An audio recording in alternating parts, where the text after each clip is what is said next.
Si Jeanne travaille aujourd'hui, c'est aussi grâce à Papa Charlie. Son bureau, comme son domicile, sont mal desservis par les transports en commun. Sans voiture, elle aurait eu plus de 3 heures de trajet par jour pour l'aller-retour. Avec la voiture Papa Charlie, son temps de trajet est divisé par 2 et elle peut consacrer toute son énergie à travailler. Cette association met à disposition des demandeurs d'emploi, des stagiaires ou des intérimaires un véhicule pour leur trajet domicile-travail. Et c'est seulement 120 € par mois, soit 4 € par jour, assurance, assistance et entretien compris.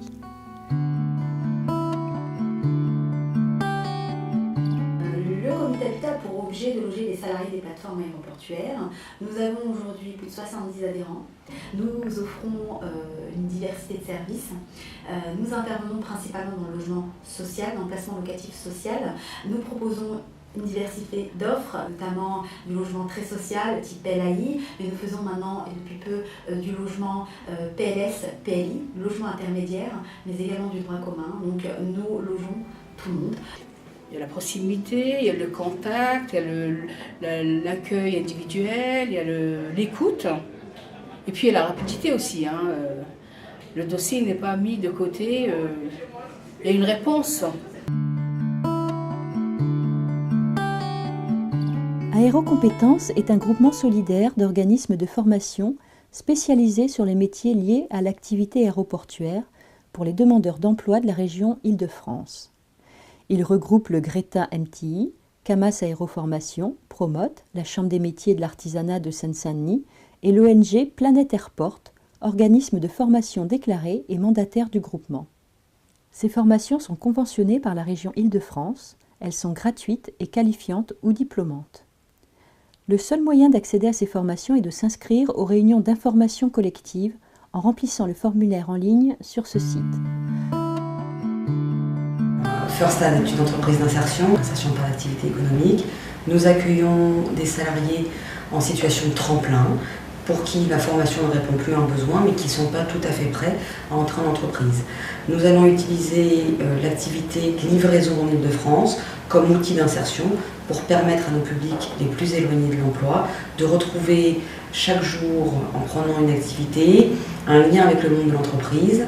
Nous allons également les accompagner en individuel et en groupe pour leur permettre très rapidement de quitter le dispositif et de retourner en entreprise classique.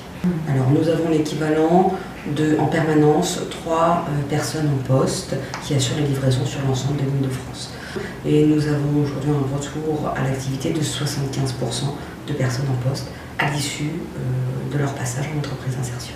Alors nous allons déjà donner à chaque personne la possibilité de revenir travailler tous les jours. Alors ça peut paraître parfois un petit peu dérisoire, mais permettre à quelqu'un chaque matin de se lever, de rejoindre une équipe, d'avoir sa place en tant que salarié, de respecter les contraintes horaires, de reprendre goût aussi à se préparer, s'apprêter pour respecter le regard de l'autre, mais se respecter également, ça permet effectivement et ça participe de l'insertion de la personne que l'on va accueillir. Ensuite, on va lui mettre entre les mains un véhicule avec des colis dedans. Il ne sait pas ce qu'il y a dedans, mais ça a de la valeur. Donc ça va être responsabilisant. Et également, notre salarié en insertion va être représentatif de notre entreprise. Nous allons lui faire confiance et nous allons le mettre en relation directe avec nos clients. Il va être la vitrine de notre entreprise. Donc on s'aperçoit que très rapidement, à travers le fait de se lever chaque matin, de retrouver une équipe, de redevenir un petit peu monsieur et madame tout le monde, de se voir confier en bien, de voir qu'on va nous faire confiance et ensuite qu'on va effectivement représenter notre entreprise, participe à l'insertion, à la réussite de ce dispositif. Très rapidement, entre le moment où nous recrutons notre salarié et je dirais les 15 premiers jours d'entrée en poste, on voit déjà un changement de la personne qui va reprendre goût et simplement sur une chose, la confiance en soi.